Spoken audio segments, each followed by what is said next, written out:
यीशु हेबे तुम साथी दूर हेब भय भ्रांति से तो जगतर ज्योति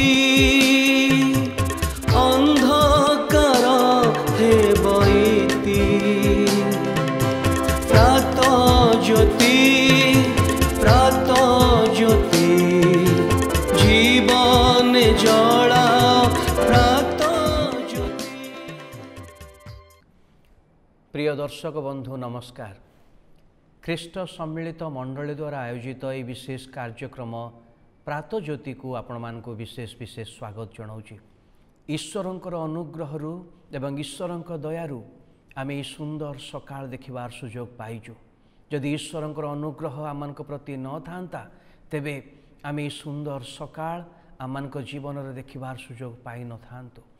जेतेबेले आमे सकाळु उठू एवं खबर कागज देखू एवं आजिकाली सहजरे आमनक हाथ रे थिबा मोबाइल रे आमे विभिन्न प्रकार संवाद देखू। सेई संवाद रे कौनसी ना कौनसी जगह दुर्घटना कौनसी ना कौनसी जगह मृत्यु यही प्रकार खबर सब आमने शुणु एवं विव्रत हो। किंतु ईश्वर आज आपणको एवं मते ये नूतन सकाळ देखिबार सुयोग देइछन्ति। ईश्वर आपण मानको प्रत्येकं को आशीर्वाद करंतु एवं तांकर अनुग्रह द्वारा आगको बढ़िबा पई सहाय्य करंतु। आजिर एक आलोचना रे आमे एई परिवार भित्तिक विषय आलोचना करिबा। एई परिवार भितरे गोटे दृढ़ संपर्क जहाँ परिवार मूलदुआ बोली आमे कहि परिबा ताहा होची स्वामी स्त्री संपर्क एवं एई संपर्क बा आजिर आलोचनार विषय होची चुक्तिगत संपर्क। चुक्तिगत संपर्क कौन? जेतेबेले आमाने विवाह करू आमनकर स्त्री सहित बा आमनकर स्वामी सहित विवाह वेदी रे आमने एक चुक्ति स्वाक्षर करू। यह हाथ रे स्वाक्षर करिबा विषय नुहे किंतु मुखरे स्वीकार करिबा द्वारा एई चुक्ति आमे स्वाक्षर करि थाओ। किंतु आजी अनेक परिवार रे एई चुक्ति को आमे मने पकई पारुना। एई चुक्ति को आमे भूली जाइछु किंबा एई चुक्ति को आमे एते गांभीर्य भाव रे नेई पारुना। कारण अनेक समय रे विवाह समय तो आनंद हुए, नृत्य हुए, बाजा बाजे, बाण फुटे, ए समस्त विषय से गोटे दिनर घटना बोली आमे भाबू अनेक समय रे। एवं ए विवाहर जीवन को आमे एते गुरुत्व देई न थाओ। बेले बेले आमने यहाँ को एक स्वाभाविक भावधारा स्वाभाविक जीवन यापन बोली आमने भाबू।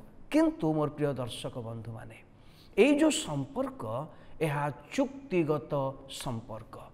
जो जगार चुक्ति अच्छी से जगार अधीनता अच्छी। चुक्ति उभय पार्श्वर हुए। एका निज पाई केबे चुक्ति करा जाए नहीं किंतु यह अन्य जनक सहित चुक्ति करा जाए।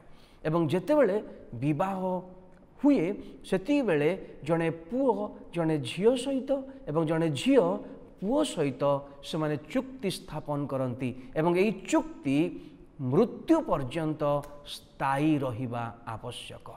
किंतु अनेक समय रे कौन हुए ना आमे निजर स्वाधीनता इच्छा करी आमनकर स्वाधीनतार लाभ उठेबा पाई आमे भिन्न भिन्न कारण खोजू।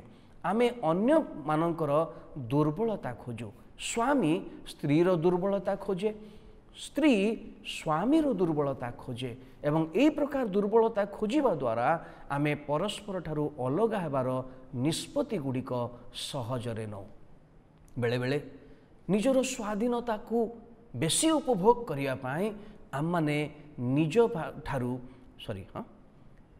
अन्य ठारू आमे अलग हेबा पाई इच्छा करू। किंतु मने पकांतु मोर प्रिय दर्शक बंधु जदि आज आपण से समस्या मध्य दे जाउछंती ताहले से चुक्ति को मने पकांतु जो चुक्ति आपण विवाह हवा दिन आपण नेइथिले। कारण विवाह किंबा परिवार यह आपण द्वारा तैयारी करा जाइथिबा विषय नुहे किंतु यह ईश्वर द्वारा तैयारी करा जाइथिबा विषय। आमे पूर्व एक अध्याय मध्य आलोचना करिथिलु जे परिवार ईश्वरंकर रचना।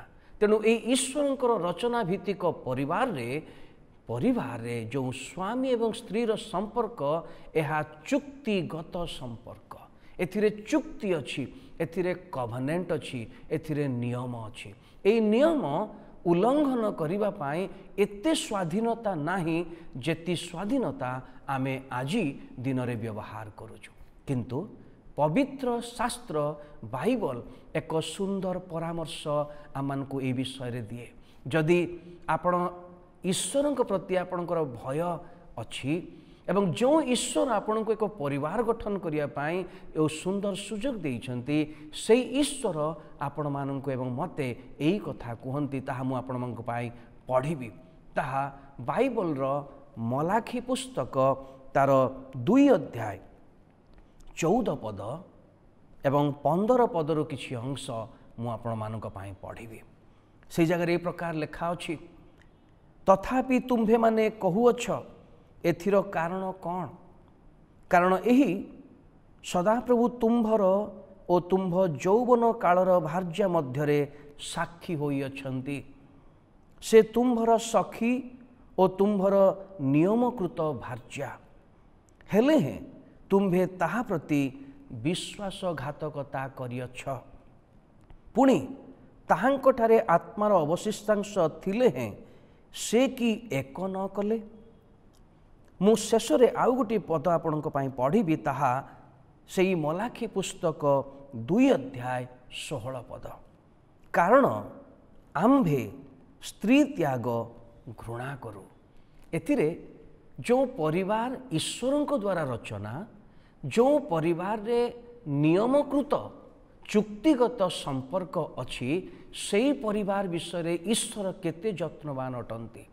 से बाइबल मानकु कहे जे आमानकर विवाह रे आमानकर चुक्ति रे साक्षी किए ना ईश्वर साक्षी अटंती।